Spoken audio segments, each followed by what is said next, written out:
Hello, in this video we're going to be talking about continuity at a point.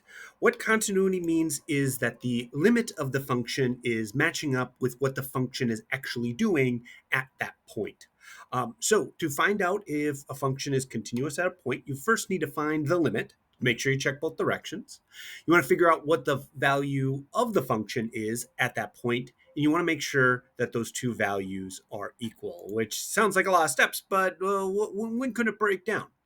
So in this example here, we want to figure out, well, f of 3 exists, but the limit does not exist. So what I've set up here is I'm going to say that f of 3 is 3, but I'm going to say that as we come in from the left and as we come in from the right, that those two things are not matching up. So as I come in this way, we're kind of like heading towards 2, towards 3. So maybe we've got like a hole.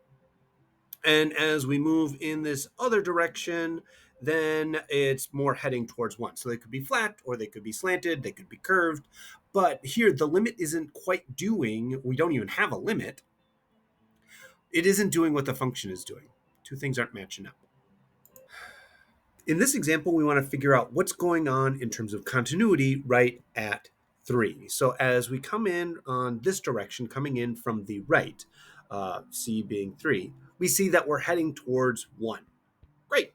As we come in from the other direction, from -3, as we head in towards this way, we're still heading towards 1. Since those two things are heading towards the same spot, our limit is 1. So our limit is working out.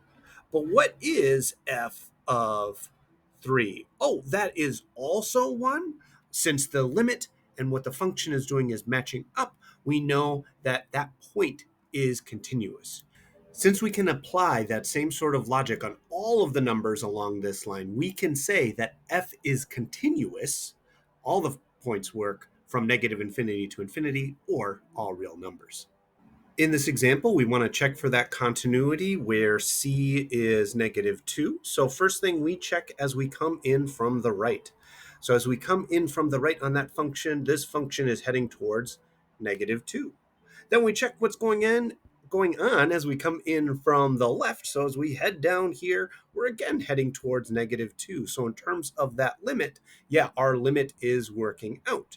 But then we check, okay, well, what is the function? What is f of -2? What does that turn out to be? Oh, well, hey, that's -2. Since what the function is doing is matching up what the limit is doing, f is continuous at that point. We can follow that same logic on all the points as we go along this wobble.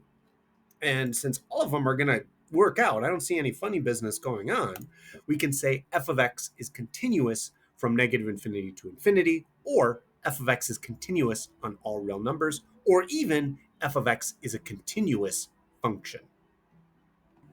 An exception you want to write down about continuity is endpoints. For endpoints, we can be continuous, but we don't need a dual-sided limit. We can just check the one-sided limit. So we make sure that the function exists. So if we're looking right here, do we have a point right there? Yeah, it's filled in, yes. And we can even check it up here. We can put in that -1 and we get that value. Do we have a good limit as we come in from that direction? Yeah, it does. It is heading towards the limit as x is approaching -1 from the right is heading towards 0.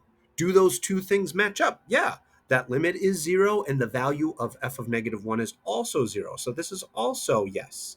Since those are all true, we didn't do a dual-sided limit. We just did a one-sided limit, but that's okay if we're checking an endpoint. So yes, it is continuous at that point. That's it in terms of continuity. In order for a function to be continuous, we want to see that we don't have plot holes, that the value of the limit of the function is equal to what the function is actually spitting out at that particular value. Thanks for watching. Bye-bye.